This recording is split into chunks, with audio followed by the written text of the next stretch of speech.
நல்லா சாப்பிட்டா பொசு பொசுன்னு இருக்கும். குழிப்பணியாரம் செய்ய போறோம். ரவா வறுத்துக்குவோம். கைவிடாம கிண்டிட்டு இருக்கணும் பொறுமையா.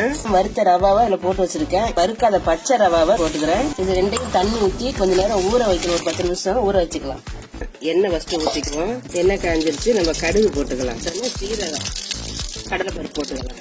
பச்சை மிளகாய், கருவேப்பிலை, கடலைப்பருப்பு நல்லா பொரிஞ்சிச்சு பாருங்க. வெங்காயம் சேர்த்துக்கலாம். வெங்காயம் வதங்க கொஞ்சம் உப்பு போட்டுக்கலாம். ஒரு அரை வேக்காடு நல்லா வதங்கிருச்சு. இதோட எடுத்து வச்சு இட்லி மாவு எடுத்து வச்சுக்கிறேன். அரைச்சு வச்சிருக்க ரவா மாவை ஊத்திக்கலாம். இப்ப அடுத்து நம்ம இந்த வதக்கி வச்சிருக்க அதெல்லாம் போட்டுக்கலாம். உப்பு கொஞ்சம் போட்டுக்கலாம். தண்ணி கொஞ்சம் பத்தாது ஊத்திக்கலாம். 10 நிமிஷம் ஊறிடுச்சு. குழிப்பணியார சட்டி ஊத்துறதுக்கு எண்ணெய் கொஞ்சம் தாராளமா ஊத்தணும். அனலை குறைச்சு வச்சுக்குவோம். ஒவ்வொரு புளியிலையும் ஒரு 3/4 பாகம் வர வரை எண்ணெய் வெளியே வராத அளவுக்கு ஊத்தணும். வெளிப்பக்கம் எல்லாம் நல்லா வெந்த மாதிரி இருக்குது. இந்த மாதிரி டைம்ல மெதுவா திருப்பி போடணும். நல்லா ஒரு பக்கம் நல்லா வெந்துருச்சு. ஒன் சைடா வேகாத பக்கம் திருப்பி விட்டு வேக வைக்கணும்.